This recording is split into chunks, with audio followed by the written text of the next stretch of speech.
In the classic Western film, The Three Amigos, there's a discussion on knowing what a plethora is. So I spent 1 hour and 44 minutes in research, which coincidentally is the same length of the classic film. But I determined that today we have a plethora of topics in store for you. Meteorologist Don will not only be in to talk long-term weather, but we'll have an extended conversation on sea surface temperatures. Also, we'll hear about how Merck Animal Health's buyout of Allflex is impacting ranchers, and we'll have our guest from last week, Dr. John Hutcheson, on to answer some follow-up questions regarding factors affecting calf prices. It's a plethora of topics on this episode of the Working Ranch Radio Show.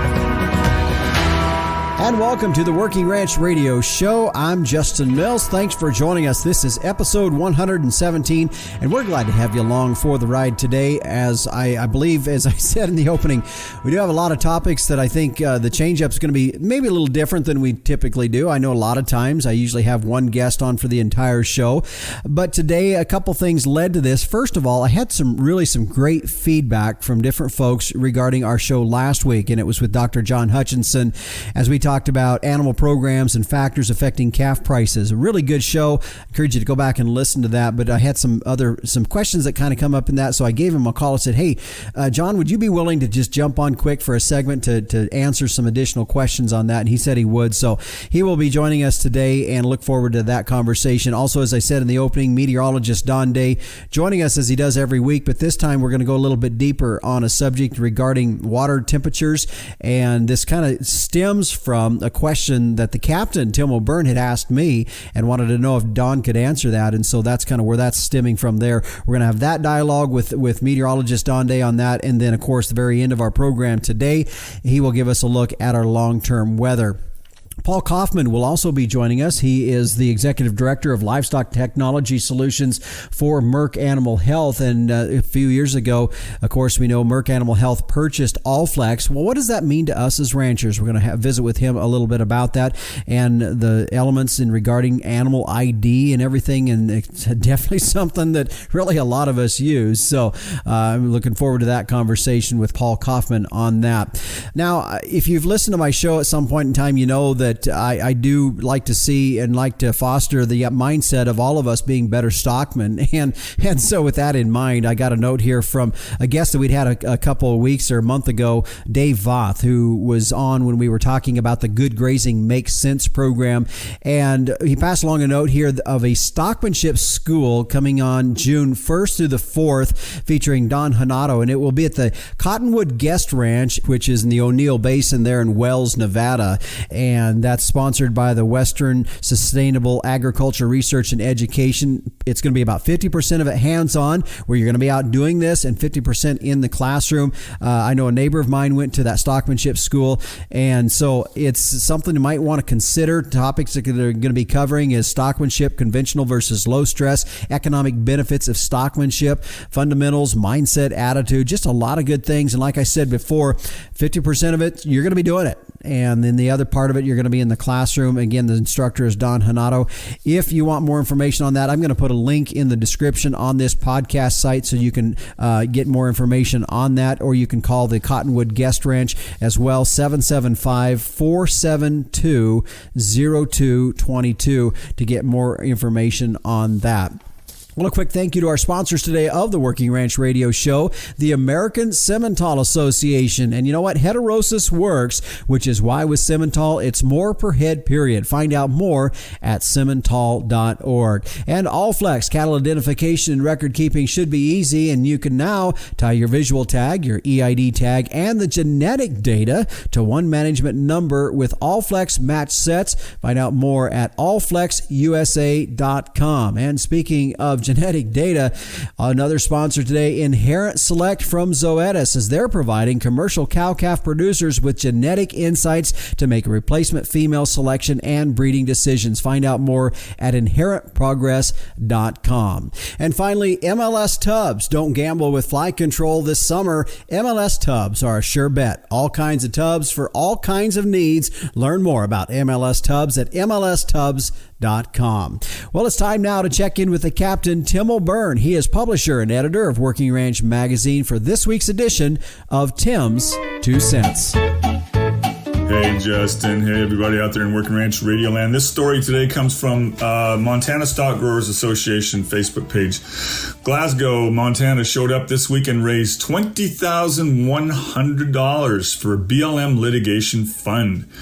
Held at the Glasgow stockyards, this was the largest donation yet in MSGA's series rollover auctions at markets across Montana to raise funds for its appeal of the Bureau of Land Management's decision regarding American Prairie's grazing allotments. Now, Justin, fill everybody in on American Prairie and what they're up to. All right, thanks, Captain. And I'll add just a few comments here on the American Prairie Reserve in just a moment to explain what they are if you're not familiar. But in regards to what the captain was referring to with the Montana stock growers raising money for litigation on the BLM, this goes back, and in fact, I would point you back to a show that I did back in August of last year. It was episode 81 entitled, Is the BLM Out of Bounds on This One? And it was a discussion that I had with Jay Bodner, who was then at that time the executive vice president for the Montana Stock Growers Association, and Caitlin Glover, executive director of the Public Lands Council, talking about what had happened. The Bureau of Land Management had issued a final decision for changing 6 grazing allotments in Montana from cattle to bison. But the real issue is why did the environmental assessment conducted in that instance fail to analyze the full range of impacts from the proposal that was put forth by the American Prairie Reserve? Now, if you're not familiar with who they are, well, they are on a mission to accumulate and control as much land as they can and create one of the largest nature reserves. In fact, at this point in time, from my understanding, they have accumulated over 124,000 acres on private land and also control about 336,000, nearly 337,000 acres on leased public land by federal and state. The issue is they border a lot of ranchers in that, and their plan is to put bison on that land. And so just a lot of concerns there. And again, I would point you back to the show that I did on episode 81 if you really want to know the full details of what's going on in there and why the Montana Stock Growers Association is raising money on their litigation against the BLM. Well, stay with us. Coming up after the break, we're going to find out a little bit more. A few years ago, Merck Animal Health purchased Allflex. What does that mean to us as ranchers here in the industry that use those products? We'll find out more when we return on the Working Ranch Radio Show. Every year you pick your replacement heifers. Some become profitable cows. Others disappoint. How can you make more reliable selections? Genetic testing. Commercial cow-calf producers like you are using Inherent Select from Zoetis. You gain valuable predictions, including cow fertility, size and soundness, feed efficiency, growth and carcass merit, as well as easy-to-use economic indexes. This improves your selection, breeding, and marketing decisions. Request a call from inherentprogress.com and ask about free TSUs to get you started. And welcome back to the Working Ranch Radio Show. Justin Mills with you. Just another reminder here because, and I mainly offer this out here because we've had some really great shows in the last several months that would, if you've missed anything or if this is your first time listening to our program and you want to go back and listen to some older shows, you can find us on pretty much any podcast provider out there. In addition, you can go directly to our site at workingranchradio.com and you can listen to those shows, and I encourage you to do that. Also, leave a comment as well if you hear something you like, or if you have a question, reach out and let me know. justin.workingranch@gmail.com is how you can get a hold of me. Well, joining us now here on the Working Ranch Radio Show is Paul Kaufman. He's the Executive Director of Livestock Technology Solutions for Merck Animal Health. And Paul, thanks for joining us here today on the Working Ranch Radio Show. Justin, thank you, and great to be with you and your listeners today. You bet. We're going to talk a little bit today about a few years ago, and you're going to give us a little bit more details on that. Allflex, which was purchased by Merck Animal Health, and of course, a lot of us in the ranching industry, we're very familiar with Allflex and some of the products that's been going on. A lot of exciting new things coming down the line that we can, that I know at some point we're going to be able to talk about as well here on the show. But let's go back to when that buyout took place and kind of everything that went on around that point in time. Yeah, absolutely. And as you and I were talking before, coming from a cow-calf background myself, I certainly had used Allflex tags and products for many years, more than 65 years in the market. In 2019, Merck Animal Health acquired the Allflex business as part of an acquisition of a broader company that Allflex was part of with those brands. We got into the identification business, as you and I will speak a little bit about, dairy monitoring, as well as some stuff in the pet and the aquaculture side. Since that time, we've been bringing together these two great brands, these two great portfolios of products with Allflex tags as that baseline. We like to say it all starts with a tag. Yeah. But then bringing those things together as we think about overall health and we think about what we can bring with our great Merck products as well to your ranchers and their veterinary partners. Paul, when we look at this buyout by Merck Animal Health of Allflex, it really does bring together two entities from a name standpoint that a lot of us in the ranching industry have heard for quite some time. When we look at the service, though, and the depth of service, sometimes we don't really see the full layers or full depth of things that they are responsible for bringing into our industry. For example, when we look at Allflex for right away, a lot of us think, well, it's ear tags and pretty good vaccine guns, but it's more than that. It certainly is. And those are two of the great basics of what we have, right? We like to say, as I said, it all starts with a tag. If we're going to do anything with that animal, be it that cow, be it that calf, we're going to have to be able to identify them. So we go everywhere from that basic of that tag, 1, 2, 3, 4, 5, up to custom identification, where we can make that customized with your brand. Electronic identification, laying that in as another layer and having that information tied back, that RFID tag number tied back on that tag. We'll take it a step further and we'll overlay that with tissue sampling. So as you're going to your genomics lab, having that information pulled together, putting that in a form where with those electronic tags, our reader technology, be that a handheld reader, which can help get that information collected for you, easier collection, easier record keeping.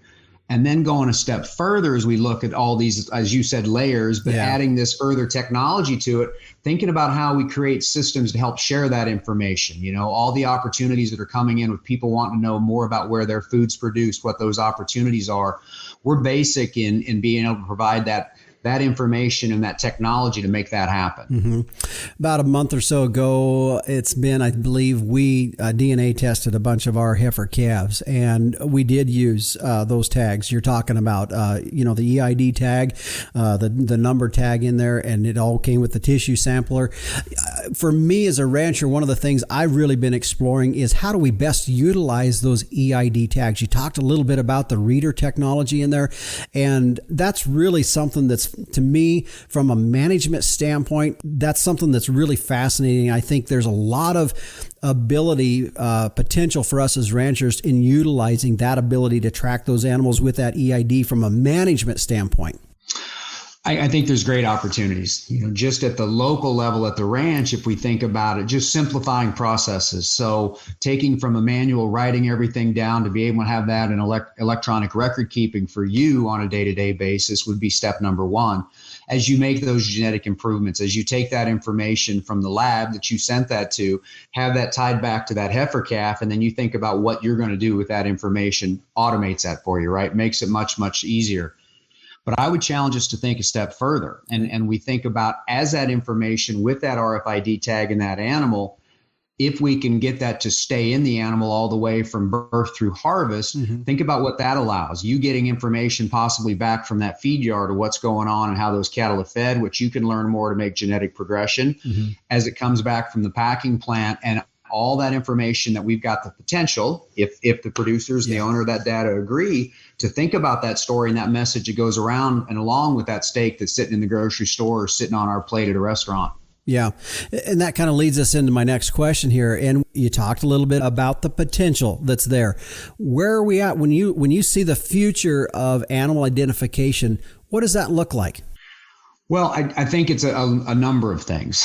First of all, it's that ability to share information as makes sense within their operations, whether that's locally, whether that's with the people you're selling to, or the people that you bought from, so they can make improvements. And the infrastructure is being built. In some cases, it's already there. Some of our great programs that are out there for people that sell cattle on programs, we're helping supply those tags, and we've got great partners and companies out there that are using that information for verification purposes and helping on those programs.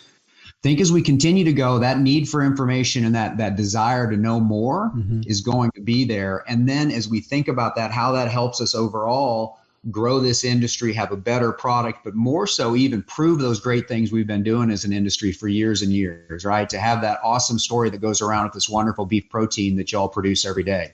Yeah. So from an economic side of things for the rancher, what's the economic benefit that you're seeing in this? I mean, you touched on it a little bit with, that ability to make some management decisions, but let's talk a little bit more about that. Yeah, and that's going to vary ranch by ranch, right? I mean, it's going to depend on what they're doing. If they're selling on a program, you're talking really a pretty low investment overall, Justin, as you're thinking about it. And you would know from what you bought with your local tags there that you got. But from that economics, it's going to depend on how you're going to apply it. You're going to have a return of a certain amount if I'm using it locally. The more you're able to collect that information and use it and think about value added systems and chains and different things we can go into, the more that value is going to go up. My feeling personally is longer term as we get into this and start thinking about an entire birth to harvest, if you will, type environment.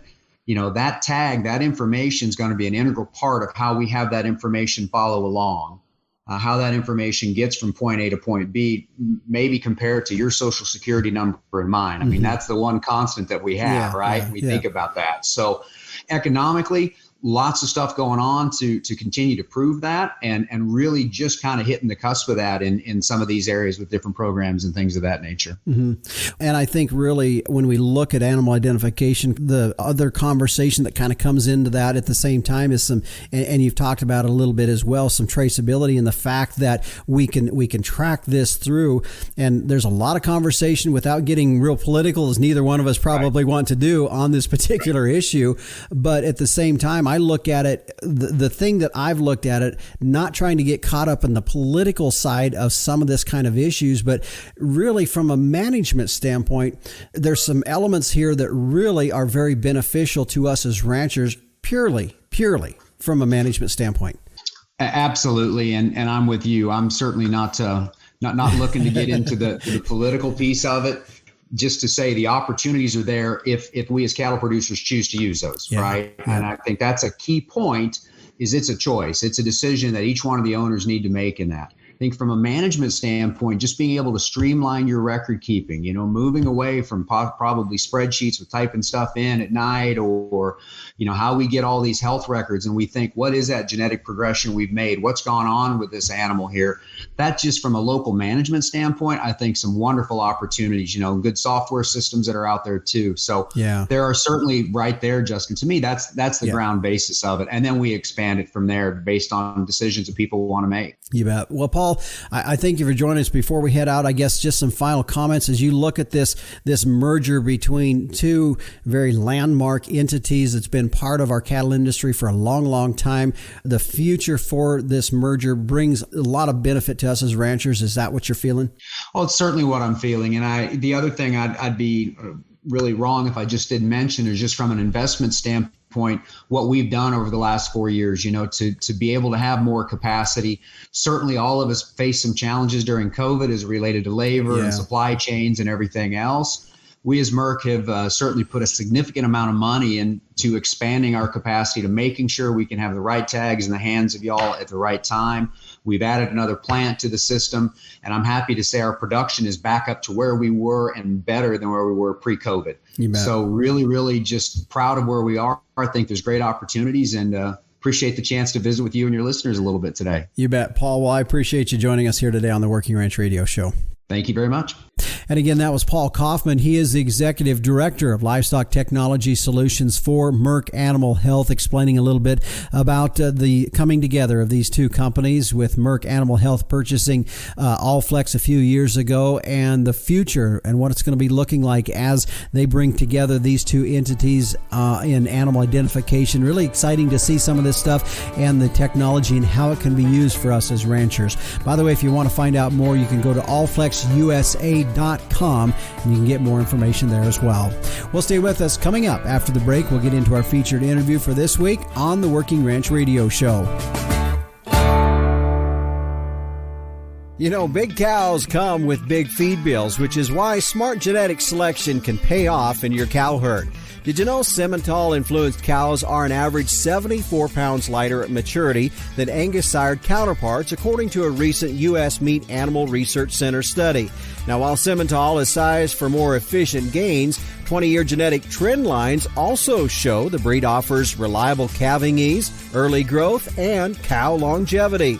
That's a balanced herd built for profit. SimGenetics, giving you more per head, period. Stand strong, Simmental.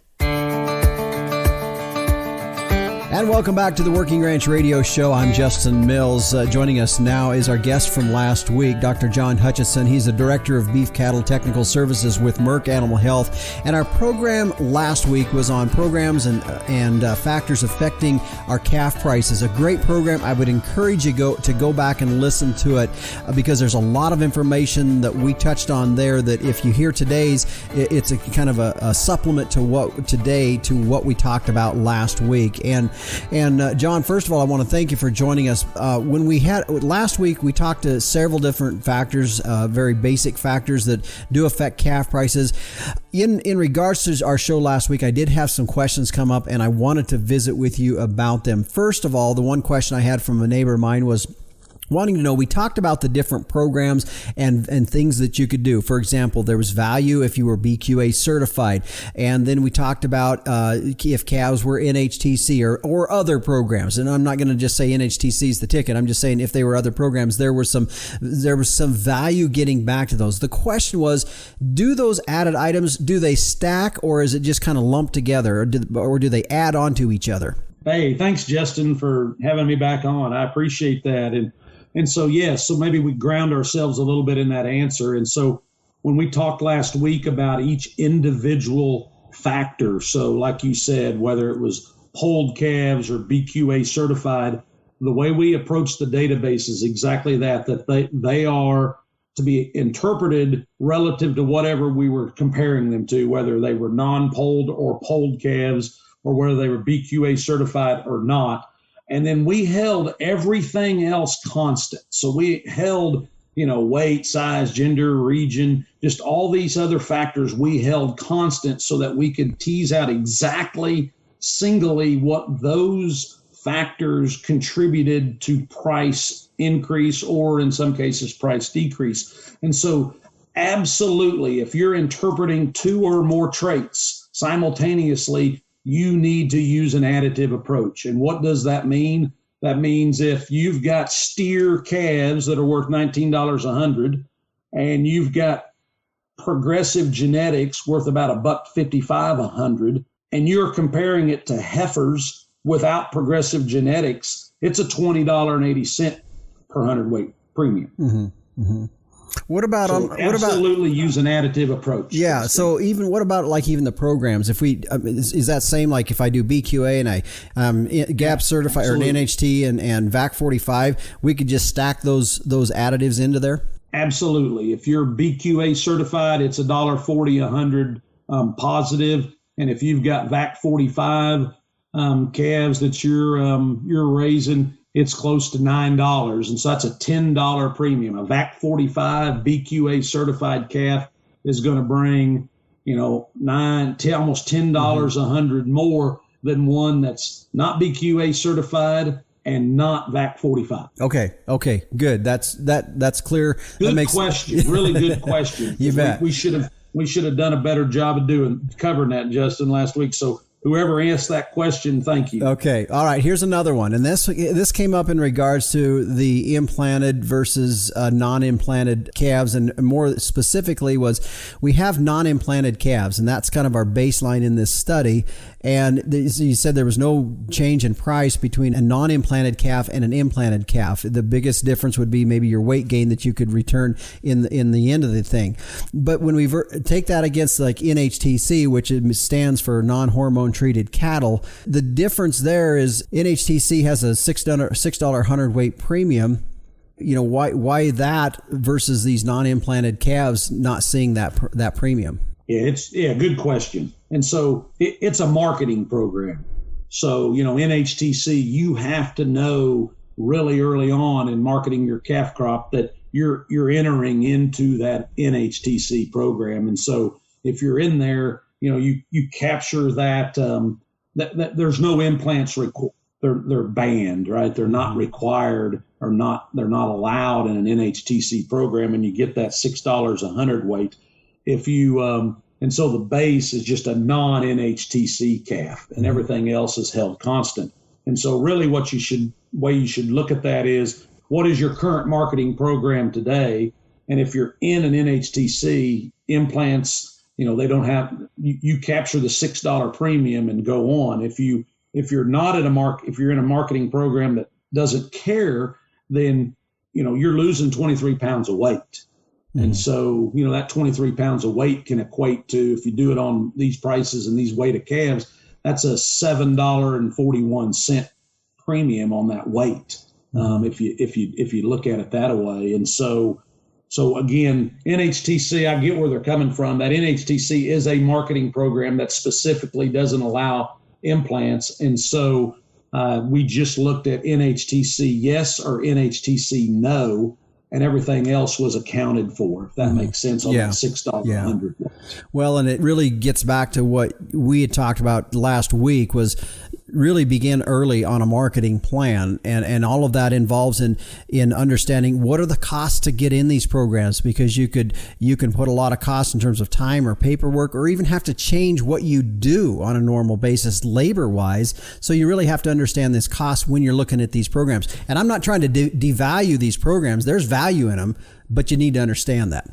Oh, absolutely. Absolutely. And there's yes, there is value in them. And so you just have to evaluate that. And, you know, on the implant side of things, if you're, you know, not in a marketing program that doesn't basically allows implanting, you know, your decision is to implant is whether, you know, you realize that average daily gain or not. It's 23 pounds of productivity. If you want to move yourself from where you've been in an implanted world and you want to move into a marketing program like NHTC that's not, you not only do you have to account for the cost of that program, but you also have to account for now your productivity is going to go down.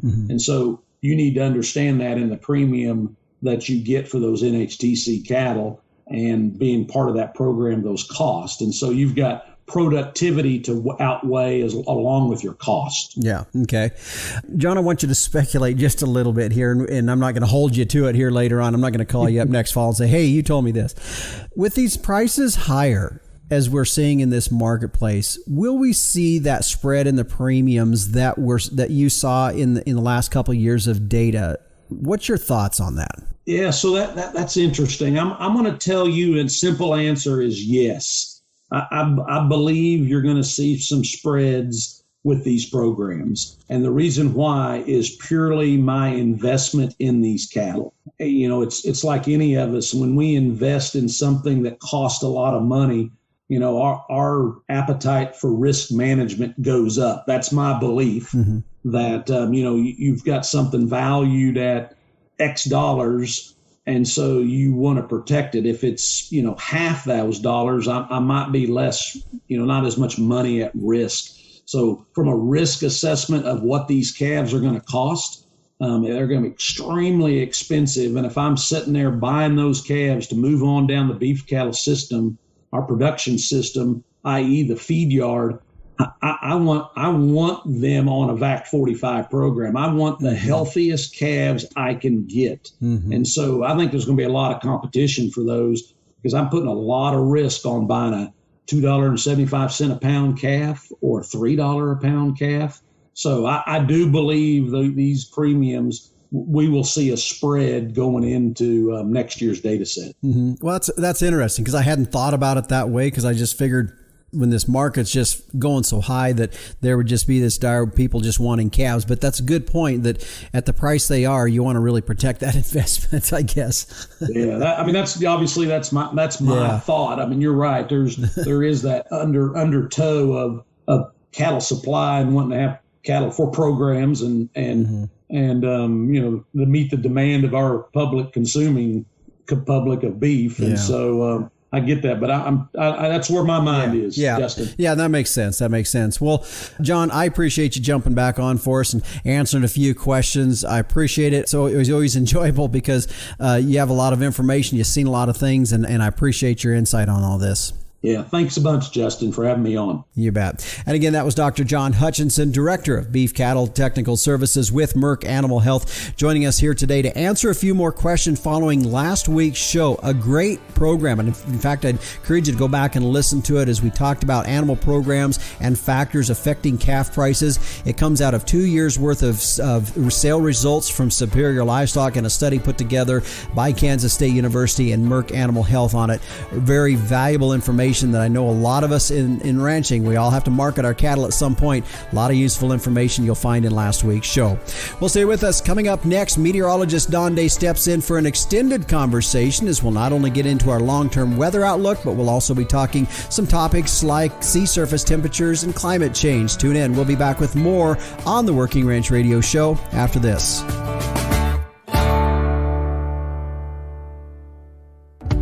Don't gamble with fly control this summer. MLS tubs are a sure bet. MLS high-performance, low-moisture cooked molasses tubs provide controlled, consistent supplement delivery to your cattle, horses, sheep, and goats. MLS takes pride in their line of products that are proven to lower your feed supplement costs. All kinds of tubs for all kinds of needs. Learn more about MLS tubs at mlstubs.com. And welcome back to the Working Ranch Radio Show. Justin Mills here with you, as we are joined now by meteorologist Don Day for a bonus segment today. He is stepping in to answer a question. The captain a while back had sent a question to me and asked if Don could address this, and that was in regards to warm pockets of water that were floating through the ocean. And I don't know the full story or depth of the story that was out there, but a while back I'd mentioned this to Don and said, is this something that we can address here on the show? And he said, absolutely. So Don, what do you know about that information that has come up in regards to these warm pockets of water that we're seeing in the ocean, and where's that coming from, and what kind of effect is it having? Well, unfortunately, we don't know a lot, because trying to understand where we see these colder pockets and warmer pockets of waters form in the world's oceans, namely, especially the Atlantic and the Pacific, but all the major world's oceans, is that we always have different areas of sea surface temperature. There could be 2-3 degrees Celsius difference between some parts of oceans. And, what actually is the driving factor? Why are these areas warmer in other areas? Why are they colder? And then when these warm and cold areas of water get caught up in the circulations that happen, the currents across the world's oceans, it then becomes a very dynamic situation to where you're mixing colder and warmer. But what really is the driver? And the thing, ever since we started to try to understand these changes that go on in the oceans with La Nina and El Nino, which was really not until the late 80s and early 90s, is what is the real driver? Is it the sun? Is it clouds? Is it because the Earth's a little bit warmer? Is that heating the oceans? And when we do all the math and we do all the figuring, and if you look at the calculations of the warmer water temperatures you get with an El Nino in the Pacific and the colder waters you'll get over in this part of the ocean, if you do all the math, what we find out is that it can't just be one thing. It just can't be solar activity. It just can't be that the Earth is 1 degree Celsius warmer. There's some other things going on. And what has been proposed when we started to see these changes in these ocean temperatures is that, well, maybe there is a lot of volcanic activity deep in the oceans that we have no idea about. That the best analogy, it's like a stovetop, to where you put a kettle of water to make a hot pot of tea, and you put that kettle obviously on the warm part of the stove or the burner, and perhaps in the oceans across the globe, especially in the deep oceans where we can't really go down there and see what's going on, maybe there's volcanic activity responsible for some of that. And lo and behold, here over the last month or so, due to some new satellite technology, there was a paper that came out that they get this is kind of mind-boggling, and this is what one scientist said, mind-boggling. They discovered 19,000 volcanoes that were undiscovered in the world's oceans. And it's like, well, how could we miss 19,000 volcanoes? Well, the new satellite technology is so good right now. They're able to penetrate deep into the oceans and using that satellite technology to find things that's going on. But one reason why we might not know there's 19,000 volcanoes we didn't know about is they're so deep in the oceans, in the Atlantic and in the Pacific. But if you are putting a lot of heat energy from this volcanic activity, as well as the gases that come out of these volcanoes, you're likely going to have a big impact on ocean temperatures. And this is where you get potentially these blobs of these warmer and colder pockets of water. Don, I think it'd be good to put into perspective the vacillation that we see in sea surface temperatures, because we hear, for those of us that aren't scientists, it's very minute, and we have people in our society making big narratives and big stands on climate change based upon sea surface temperatures. And I don't, for myself, it's a little bit confusing because it seems so slight, yet at the same time, some of these people are quite consumed by those changes. So put into perspective for us the vacillation that we see in sea surface temperatures over the years and how that correlates to what we're seeing now.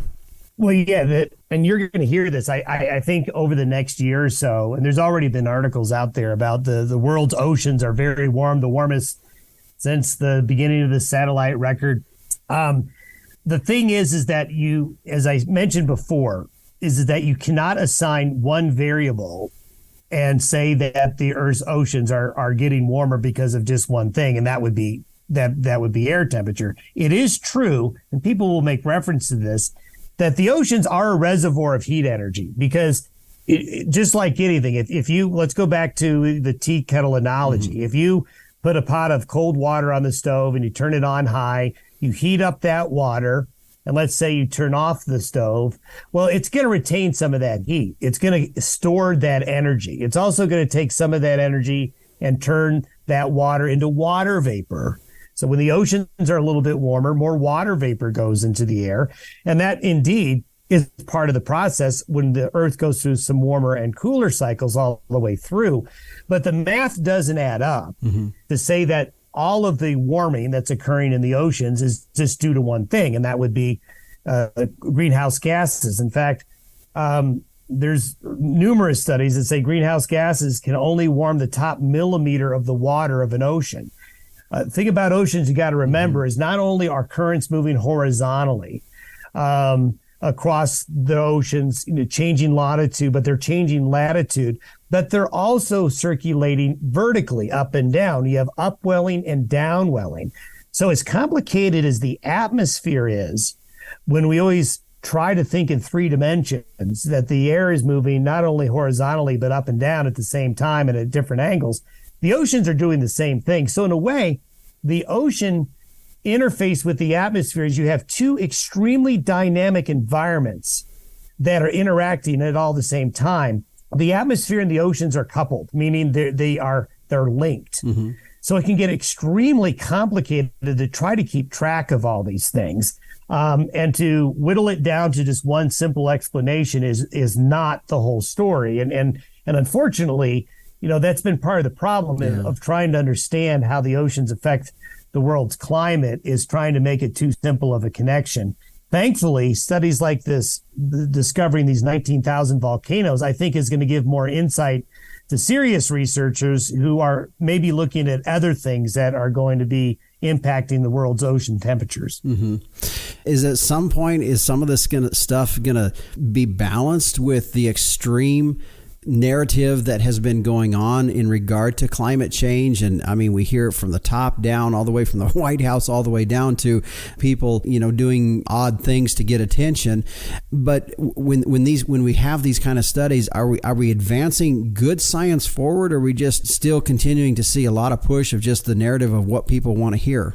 Well, a lot of this is politics, and a lot of this is politics. Yeah. in terms of things, but I do see more and more research coming out that isn't trying to say, oh, we shouldn't be worried about greenhouse gases, or that carbon dioxide doesn't make the earth warmer, but it's too simple of an explanation. And I think there's a lot of science getting started. It's way behind.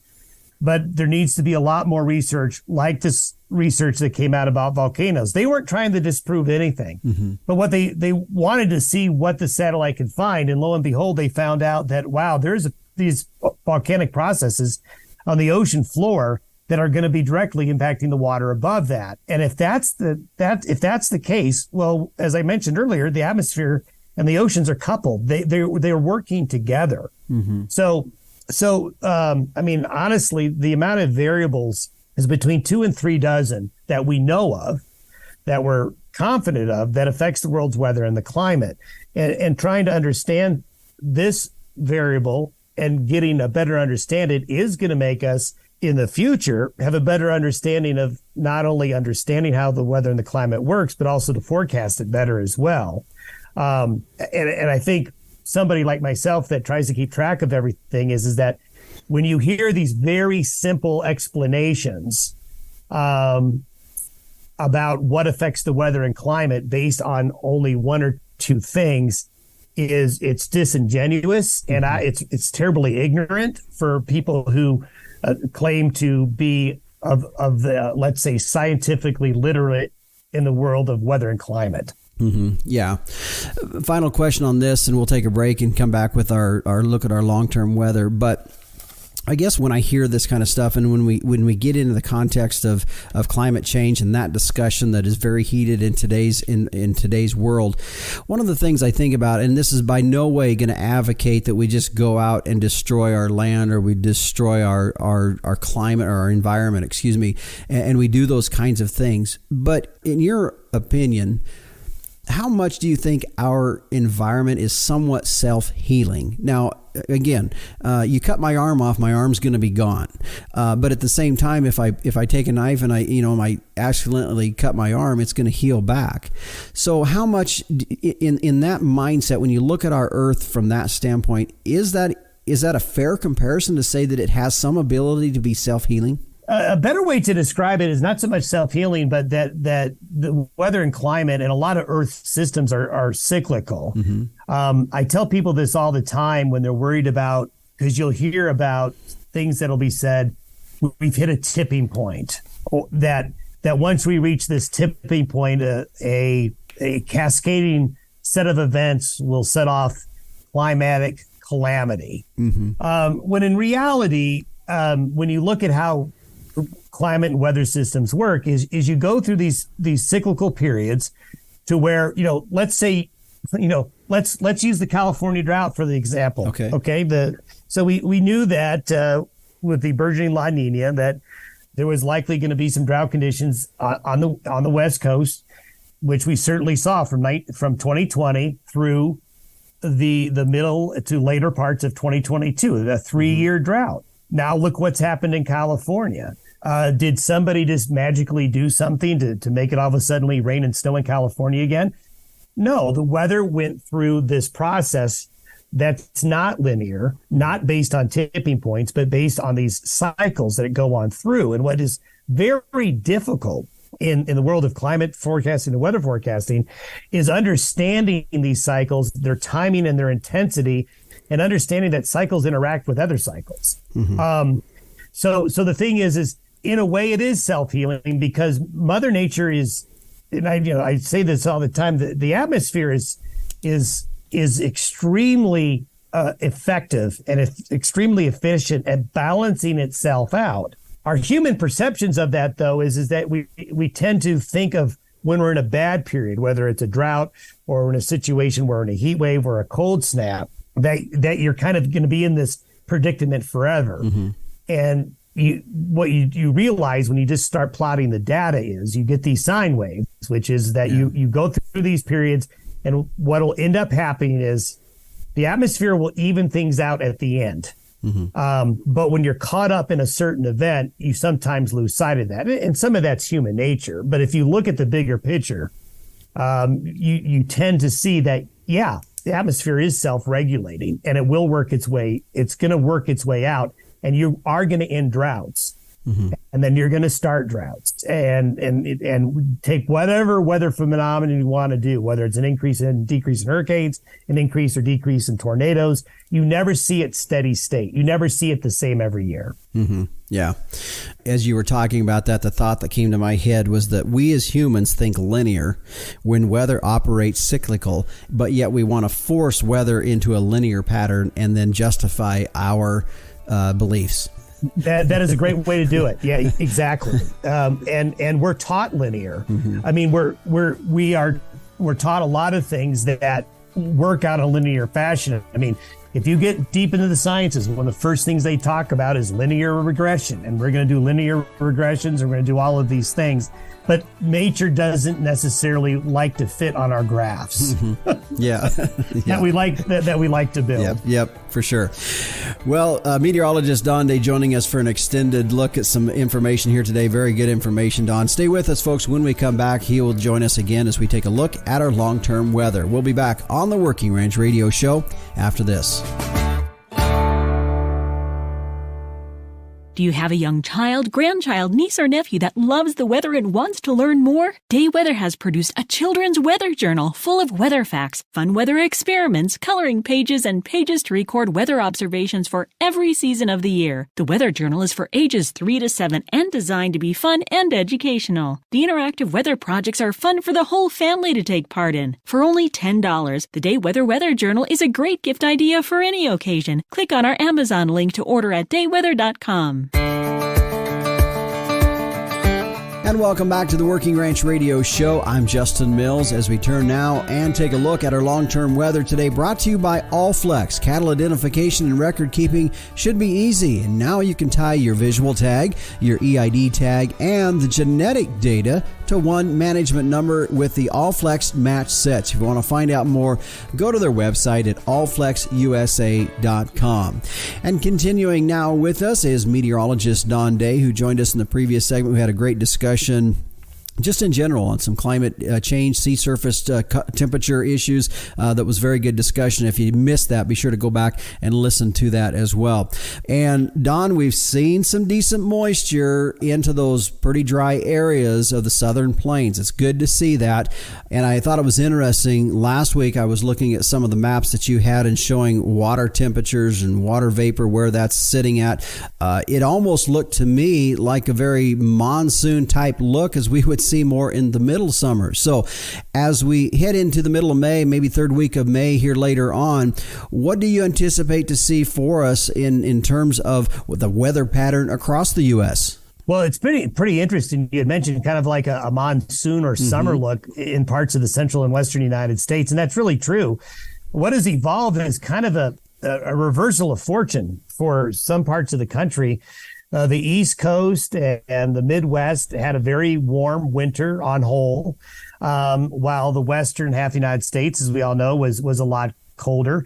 But we've seen this high pressure ridge develop over the western high plains and Rockies, and it's kind of split the cold into two pieces. I mean, we had record snows over the past week in parts of the Great Lakes. It snowed in West Virginia. It snowed in Pennsylvania. And the West Coast has been unseasonably cool and damp along the California coast, while this warm pocket has developed in the nation's midsection. And it's been a pattern that's been kind of stuck. Now, what is likely going to happen is that as this pattern slowly gets unstuck, it does look like some of that West Coast weather will translate eastward, further east into the central United States, and will start to initiate better rain chances again. And this is likely going to be getting into areas that need it, that have started off May warm and dry. We're anticipating that areas of Montana, the Dakotas, Wyoming and some areas of Nebraska. Parts of Nebraska are really dry. Colorado and Kansas, they're going to get back into it again. Now it's going to be a process that's going to get stretched out over the next week or two, but it does look like as May matures, and thankfully we have 31 days in May, that there are going to be opportunities for dry areas to be picking up some rainfall. And I think some of it's going to be well timed in some areas. Now there are some dry areas without a doubt, but May is the month and into early June where it only takes one or two storms and that can really change things up. Yeah, it's been interesting, I think, for folks that's been in that pattern where it's been a little bit dry here for this spring, starting to maybe raise a little concern. And you and I were talking about it before we went on air that, I've been real dry here and we've had a little moisture left over, but we didn't have a lot of snowpack. So a little bit of concern and hoping that we'll start to see that later moisture coming. You had talked about that we're really seeing a pretty significant, I hate to keep going back to La Nina, El Nino, because you've talked a little bit about it here before, but that's pretty much on track. You've got some latest data. We are seeing that water change, and it's really looking like the fall of the years when we'll start to see that turn. That's right. And the thing to remember about an El Nino and when it's most productive with precipitation is going to be usually late winter and into spring. And since we officially and really did not get into this bigger change in sea surface temperatures until about 5 weeks ago, we're going to go into the summer with a burgeoning El Nino, one that's beginning to form. But the real impacts that we tend to see historically are likely going to come a little bit longer when it gets a little bit stronger. So that's going to be, as we get into where El Nino probably is going to have its biggest impacts, will be right at the end of this year and into the late winter and spring of 2024. So I think that's where we're really going to see the impacts. With that said, with those cold tropical waters gone now in the Pacific, the rest of this spring and into early summer should be more productive with precipitation in many areas of the United States as compared to the last 2 or 3 summers. But it may not be with the classic El Nino signature. Sure. All right. Well, Don, thanks for joining us here today on the Working Ranch Radio Show. Thanks for having me. And again, that was meteorologist Don Day with a look at our long-term weather, and I appreciate him also stepping in and giving us a little bit more here today, some good discussion on sea surface temperatures and some of that dialogue that's out there that we're hearing in some of the bigger news outlets out there. By the way, if you want to follow along with meteorologist Don Day, you can go to his website at dayweather.com, and he kicks out a daily video podcast every Monday through Friday morning.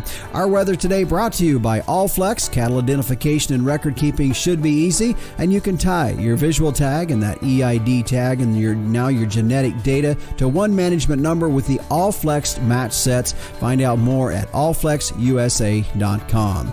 Well, stay with us. Coming up after the break, we'll put a wrap on this week's show when we come back on the Working Ranch Radio Show.